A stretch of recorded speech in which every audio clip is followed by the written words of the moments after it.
Today's topic I want to discuss with you in depth how to avoid the biggest retirement mistakes.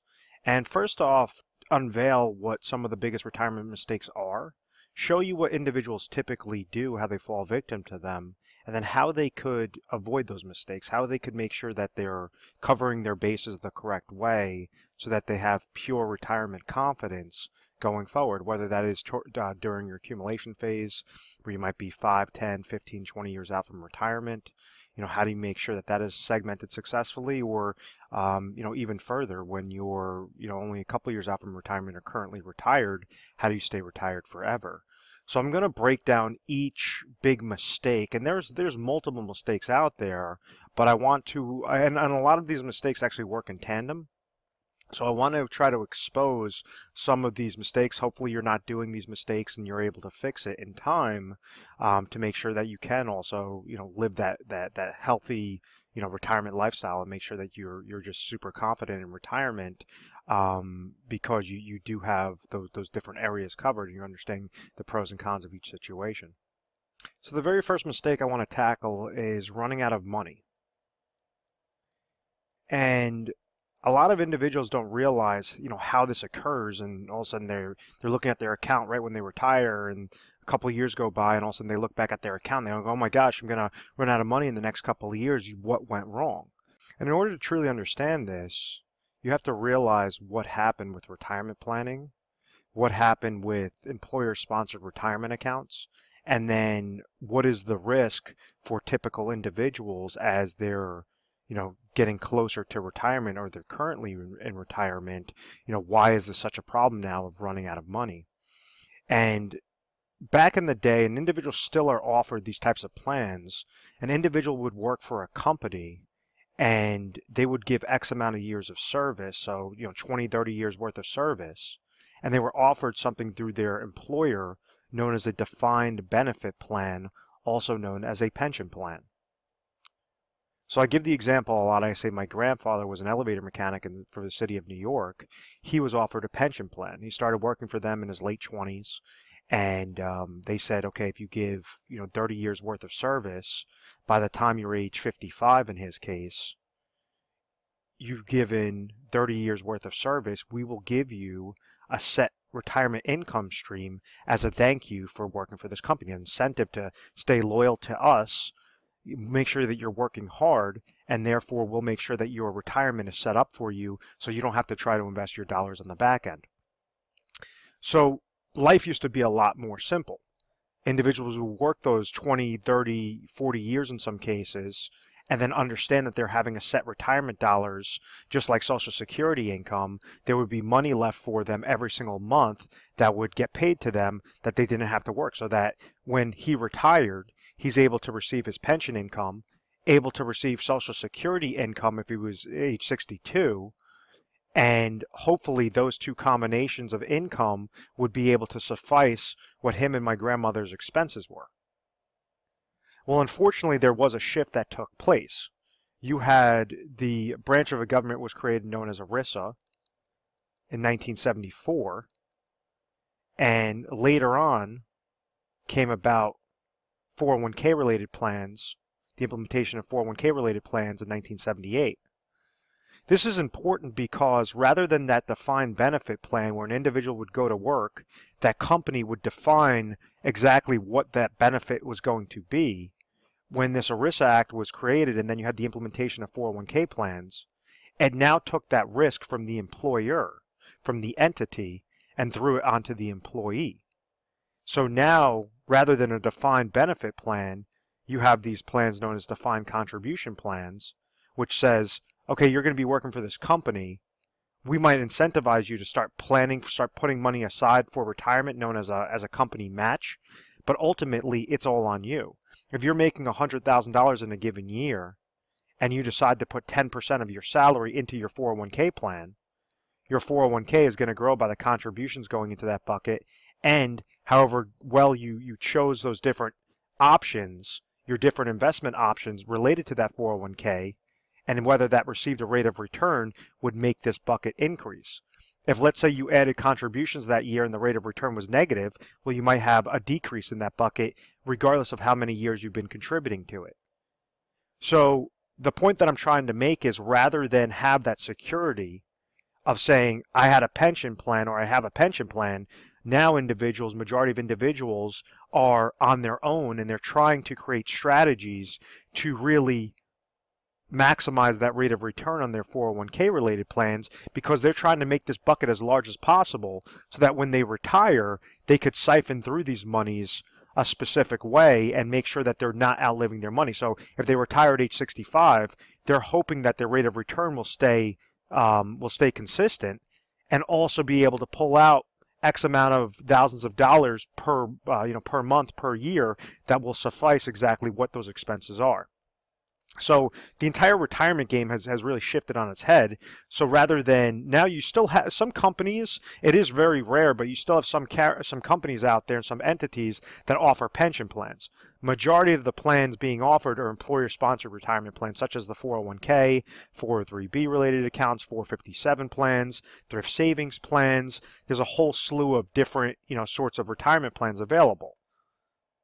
So if you understand that concept that 401k related plans were implemented right in 1978, and now this is looking at the historical rates of the Dow Jones Industrial Average over the past 100 years, you notice that yes, the Dow Jones Industrial Average did go up, so the market did go up, but now you had this extremely large boom that took place from 1980 all the way through 1999. There's over 1,200% growth into the market. The reason why that chart is so important is because it shows how the mindset was essentially tricked to thinking that if individuals just keep over max funding their 401k related accounts, it doesn't matter what they contributed into their 401k related plan, that rate of return is going to have a very high positive impact. So it basically poisoned the mindset of saying that, okay, it doesn't matter, the market's just always going to go up, and therefore by the time I retire, I could take out very large distributions from my retirement bucket and never worry about outliving it because I have nothing to worry about. The market's just always going to be booming, booming, booming. And unfortunately, we've seen shifts. We saw a shift in 2001. We saw a very large shift in 2008. And it showed us that no, in reality, the market could be volatile. You've had the tech bubble bursting, the Great Recession that occurred, and then on top of it, you now have those baby boomers that were placing dollars into the market now have to sell out of the market, liquidate their shares, liquidate their funds to therefore use as retirement income. So if you have more individuals that are selling out of the market than placing dollars into the market, obviously that could create a problem. So individuals in the 1990s and early 2000s, what they would do is say, okay, well, I'm noticing that the market could potentially go down. I'm just going to take my dollars and I'm going to invest them into a fixed account. Bank CDs are paying 8%. They're paying 10%. Fixed annuities are paying 8%. They're paying 10%. So when somebody's utilizing a fixed account, what they're essentially doing is saying, okay, I have $100,000. And let's say hypothetically you had a fixed account that was paying 10% rate of return. This individual could go get set up into that product. Let's say it was a 5-year product, receive interest each year for those 5 years. So they're receiving $10,000, et cetera, et cetera. After those 5 years, that individual has the $100,000 left over, and therefore they could reinvest it in a new 5-year contract. So, which is not a bad strategy. The only problem is interest rates hit all-time lows. So instead of a bank CD paying or a fixed annuity paying 8-10%, now you're lucky to see a bank CD paying anywhere between 1 to 2% for that same duration of time. A fixed annuity paying 3%, 3 to 4% for that same duration of time. So everything has essentially shifted. You have market volatility, and instead of going into those types of fixed accounts where an individual would just be able to preserve their dollars and live off the interest, that's been thrown out the window. So now, there has to be a strategy in place. So what individuals try to do is they say, okay, well, this market thing, I remember having good growth. Maybe I'll just be a little bit more conservative and still invest in the market, and hopefully everything should work itself out. That hope is the big question mark, and that's where the first retirement mistake is outliving their money. And what I mean by that is a concept known as reverse dollar cost averaging. Let me clear off the screen. So what reverse dollar cost averaging does It's a computation of negative aspects towards retirement accounts that is the leading cause to make individuals outlive their money. So if you take that example where an individual was investing their dollars in their 401k plan, and let's say they retire and they're 65 years old and they decide, okay, I want to start pulling monies from these accounts. Well, what do we understand are the negatives with those types of investment related accounts, whether this is a 401k or an IRA? It all comes down to that rate of return and other things, which are, if you think of this like the term of a bucket, there's little holes poked in the bottom of this bucket, and those little holes are known as fees. So like as an example, you have with an individual like 401k, you have 401k related fees, and typically 401ks have mutual funds in them with very expensive mutual fund related fees. Those are obviously two negatives. Those are the fees coming out of the bucket. Those are the little holes. When we add on a downward market loss like 2001, like 2008, that's going to further compound. That's equivalent to slicing this bucket. Then when you try to pull out income from this account, that's going to be a fourth negative. Then you have to incorporate inflation, because individuals in retirement, some of their expenses are going to be fixed expenses. Other expenses are going to be inflationary expenses, meaning the cost of goods and services are going to be increasing to the pace of inflation. So therefore, it forces individuals to increase that income during retirement, and therefore it's further compounding that negative against the account. So a really quick example, and this is just a hypothetical example on this, just for really easy math. Let's just say if you had 401k related fees of 1% and mutual fund related fees of 1%, and you had a downward market loss of 10%, and this individual took out income. Let's say that this person had, $1 million in their 401k related account. And let's say that the 401k related fee was $10,000, the mutual fund related fees were another $10,000, and they got hit with a 10% loss, which is a $100,000 loss. And let's say this person needed $50,000 of income to live off of for that year, and we're not even going to incorporate inflation. What exactly happened to this bucket? Well, from day one, from the beginning of the year, they walked into the year with $1 million. They walked out of the year with minus $170,000. So then their new account value would be looking at $830,000. That's a large problem, because the next year, even if they gain 10% rate of return, or even if they gain that 10% rate of return on their overall value, that 10% rate of return is not $100,000 anymore. That 10% rate of return is $83,000. So this reverse dollar cost averaging is that compound interest regarding the negatives. So how exactly do you get a chokehold on those negatives? How do you reduce those fees? How do you reduce that downward market losses? How do you make sure that when you're receiving income, you're leveraging your components the correct way? You're leveraging your assets and accounts and income sources the correct way for pure retirement confidence. And the number one thing is you have to be mindful of this. You can't just leave your money to chance and say, oh, I'm going to shoot from the hip and hopefully everything will work itself out. Because this is why time and time again, individuals are outliving their retirement dollars, or on the opposite side, they don't have that much money in retirement. So they have to rely on Social Security income, or they have to work well into their 70s just to be able to make sure that they could have enough income before they pass away. And that's not living. That's just a guess. That's a hope that everything's going to work itself out, and unfortunately the numbers are not in favor of individuals not utilizing a strategy. A big problem with employer-sponsored retirement accounts such as the 401k, 403b, TSP is when I'm talking about the contributions, obviously that's controlled. This rate of return is all determined by what those funds that you choose, how well they perform. So when you have those employer-sponsored retirement plans, you typically are going to have options between 5 to 25, funding options to choose from. So think of them as eggs in your basket.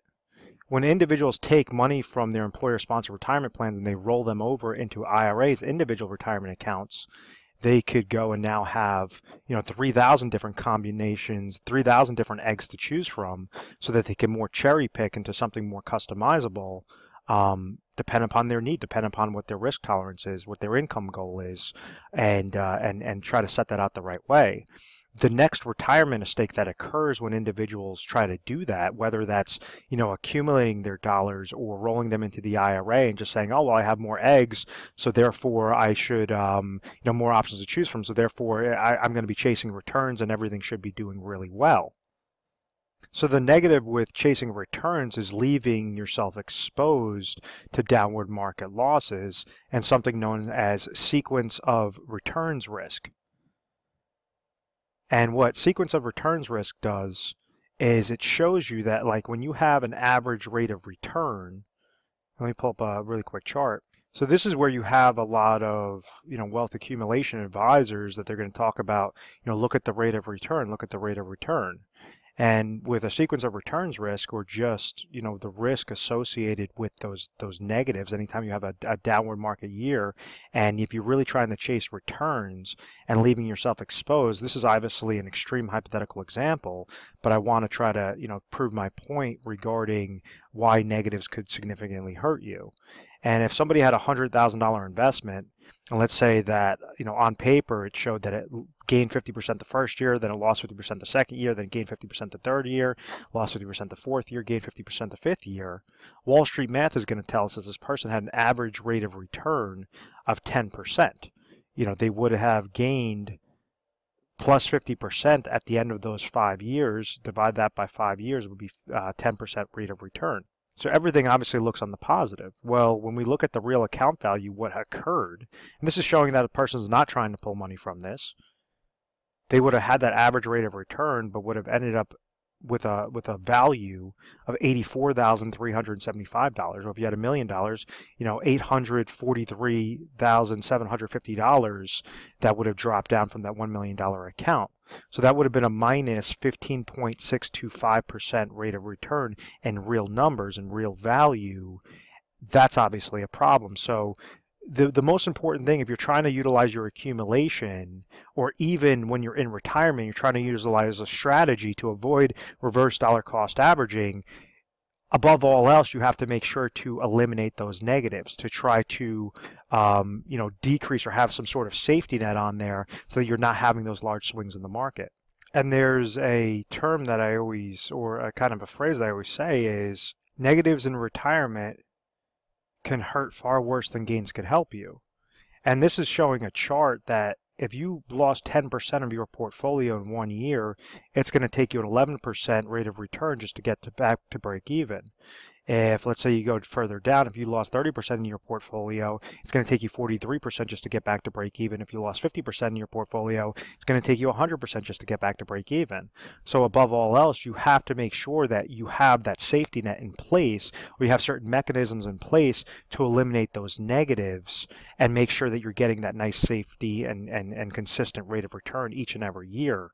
Because in your retirement years, when you're not working, when you can't pump more dollars in there, and now you're trying to siphon this out, these are very large impacts, and you don't have that time horizon that maybe if you were in your 20s and your 30s and you had a significant impact or a significant downward loss to increase further. And that concept coincides with a term that I use for wealth accumulation, and I say that this is something that I read in a financial publication. It just always stuck with me, is the acronym of TIME. Stands for taxes, inflation, market losses, and expenses. And when you're accumulating, you want to make sure that your accounts are growing most tax efficiently, that you're beating out the pace of inflation rather than just throwing your money underneath a mattress, that above all else you're avoiding downward market losses. And then the fourth negative is that you're making sure that you're placing your dollars in the most inexpensive plans, or if you're paying a cost, if you're paying some sort of expense, there has to be a benefit tied to it. So whenever you leverage this acronym of TIME, you always keep that in the back of your mind, you could beat out that shift that occurs, or those negatives on how individuals are not able to successfully accumulate their dollars. So the third negative, before I get to the solution, is not using your existing accounts as leverage.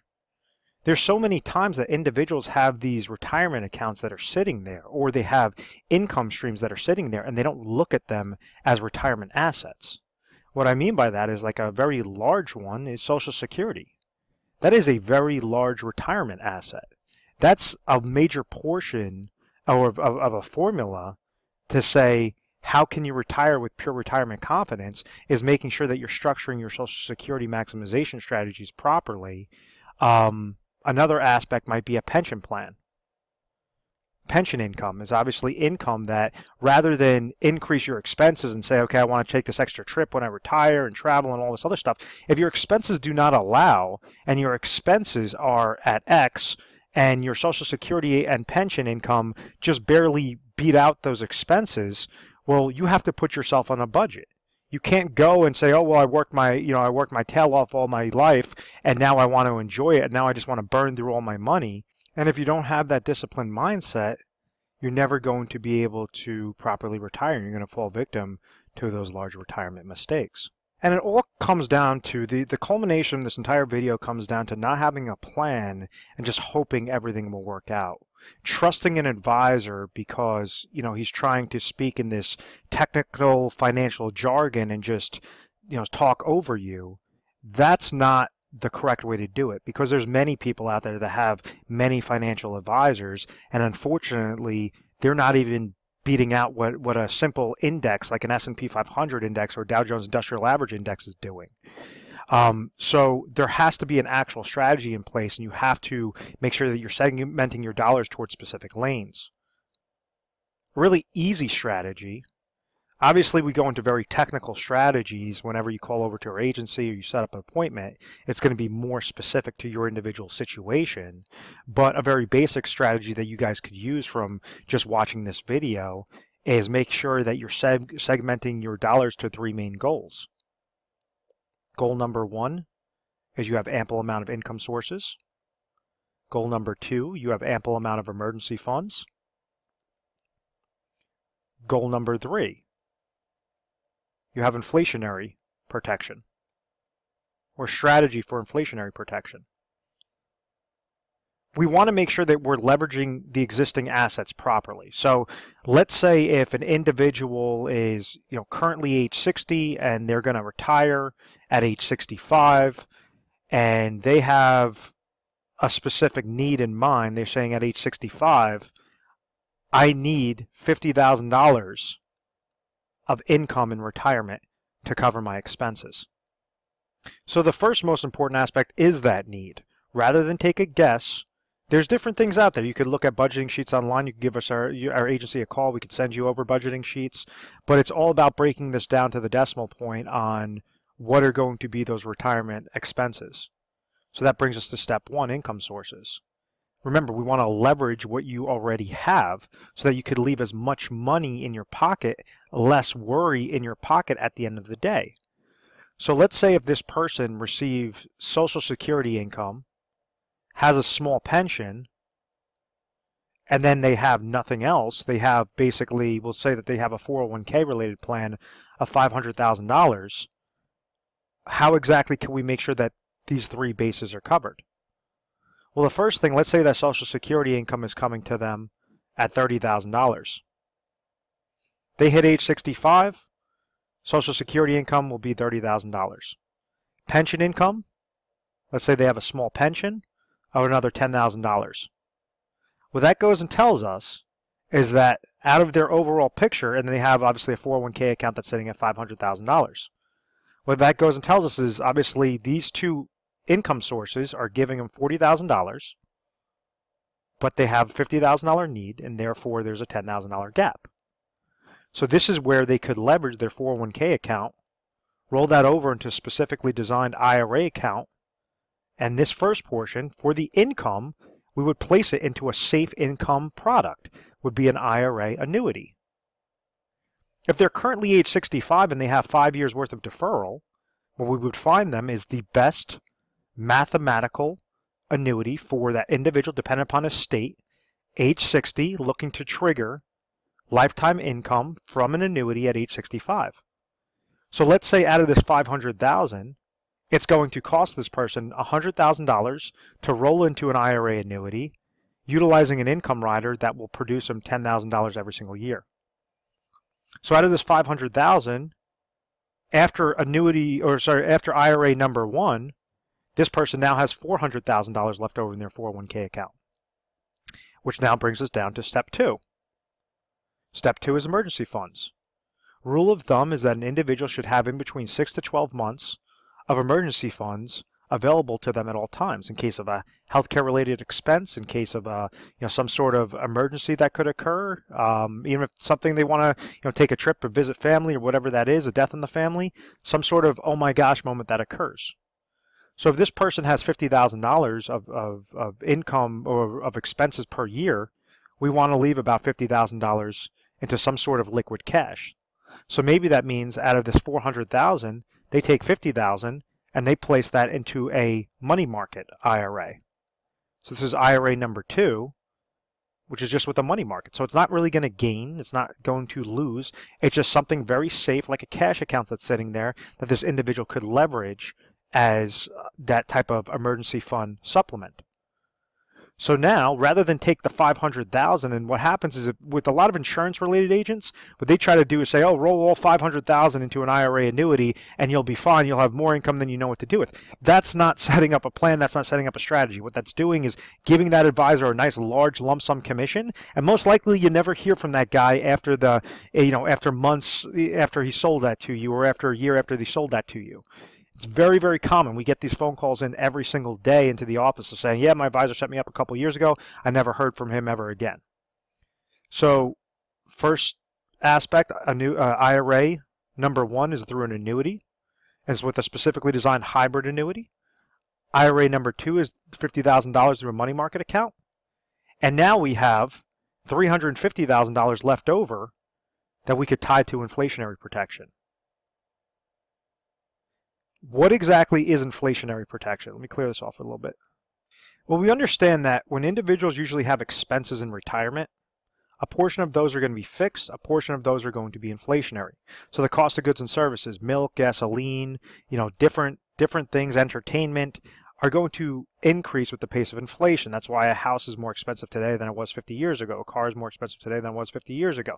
All these different things are obviously increasing towards that inflationary, towards that purchasing power risk. So therefore, we don't just want to leave it to chance.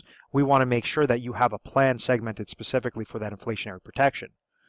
You could go and leverage a specifically designed IRA account that tries to combat that reverse dollar cost averaging effect.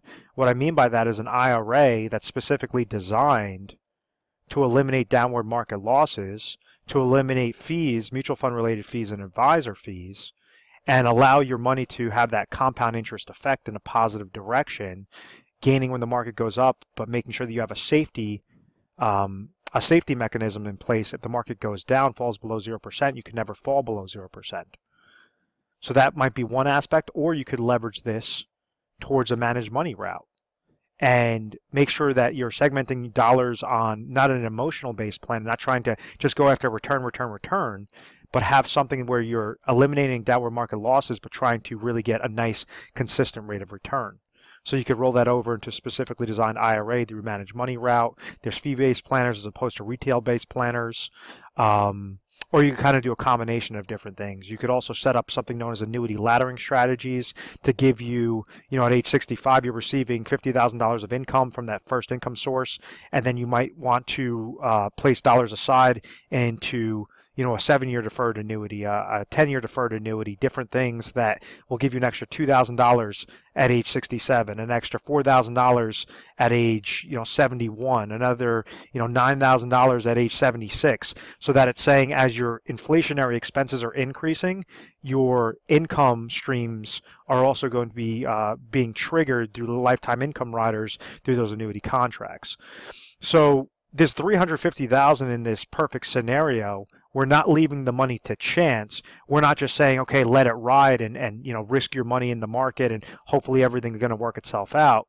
What we're recommending is you create a plan. You don't take a guess. You have a concrete plan so that you have more than enough cash, you have more than enough of an emergency fund, you have more than enough to combat that inflationary protection or to combat that purchasing power risk, and you have those income sources coming to you that you can never outlive, or you and your spouse could never outlive.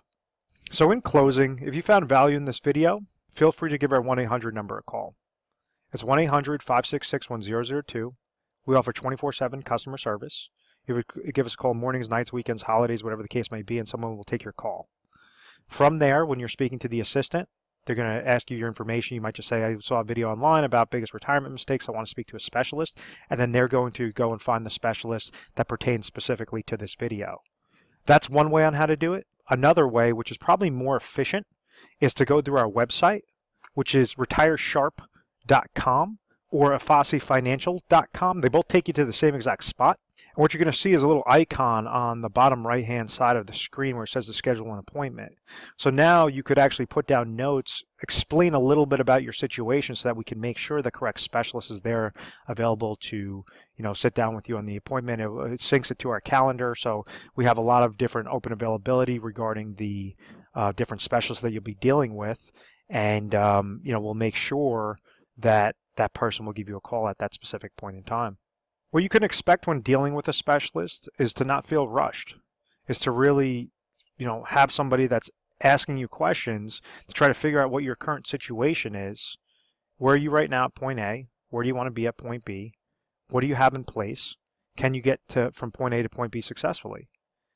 Sometimes you can, and we would just say, hey, as a further confirmation, congratulations, you're all set, everything looks perfect. Other times it might just be slight tweaks that you have to make in order to have that slight tweak will have a very large impact and a very large impact on that overall success.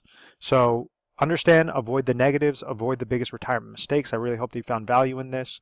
When dealing with a specialist, we try to educate you first and foremost through personalized videos, literature pieces, different things to make sure that you're very comfortable. We're A+ rated on the Better Business Bureau. We've always had very good reviews. We've never had any complaints, and it's because of this methodical process, or what I believe is because of this methodical process.